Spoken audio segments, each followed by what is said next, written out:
You have to try this recipe for Old World apple strudel, and I call it that because this is a pretty ancient recipe. In fact, this is exactly the way my grandma made it. The pastry only uses a few simple ingredients and you stretch it out paper thin.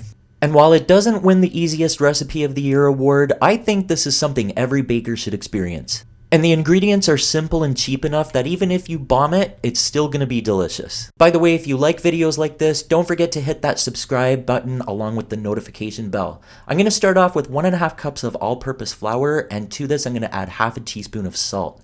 Now add in 1.5 tablespoons of oil. I'm using vegetable oil, and then I'm slowly gonna add in about 3/4 of a cup of water. By the way, you don't have to take the messy route and do this on a board the way I'm doing it. If you have a stand mixer with a dough hook, please by all means crack it out and use it. Add just enough water so that your dough becomes soft but not very sticky. And once it comes together, you have to knead it for 10 minutes. You want to develop a lot of gluten, and if it starts to stick at all, just sprinkle on a little flour. After 10 minutes of kneading, your dough should look very smooth and vein-free. And as much as I wish there was a more palatable word to describe that, I don't think there is one. Now I'm going to sprinkle a little flour on the board. I'm going to set down my dough and cover it with plastic and let it rest for 30 minutes. After 30 minutes, your dough is going to be very relaxed. And you have to take this and now knead it again for another 10 minutes. I know this seems like a lot of kneading, but I promise you that in the end, this is going to be totally worth it. Now after your second session of kneading, your dough is going to be even more smooth and vein-free. Now you're going to need a very clean tablecloth. I use this only for making strudel. Sprinkle on a little bit of flour and set down your dough. Flatten it out slightly and cover it, and now we have to let it rest for another 30 minutes. And after all that kneading and resting, your dough is now ready to stretch. This is when things might get a little tricky, and it'll be a lot easier if you apply a little oil on the dough. This is not only going to make it easier to stretch, but it'll also prevent it from sticking in case it folds over.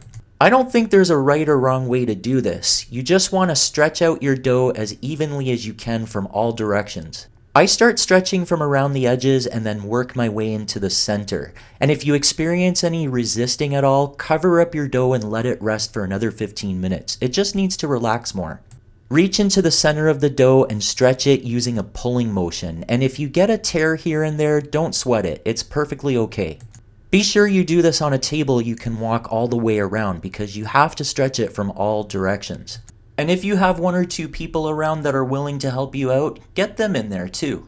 I think once you start doing this, you're just going to automatically know what to do. And if you kneaded and rested your dough enough, this shouldn't be too difficult at all. Try to maintain a relatively oval or rectangular shape, but if your dough ends up looking all over the place, that's okay. And as for that little rim of excess dough on the edge, just stretch that out a little more, or you can go ahead and trim it all off. Hopefully you'll end up with a shape that's about 18 by 25 inches. Now drizzle on 2 tablespoons of oil, spread it all around. And now I'm going to sprinkle on my apples. I have 5 chopped Red Delicious apples. And I'm using Red Delicious because they're not very juicy. If you're using a very juicy apple, you might want to saute them for a bit.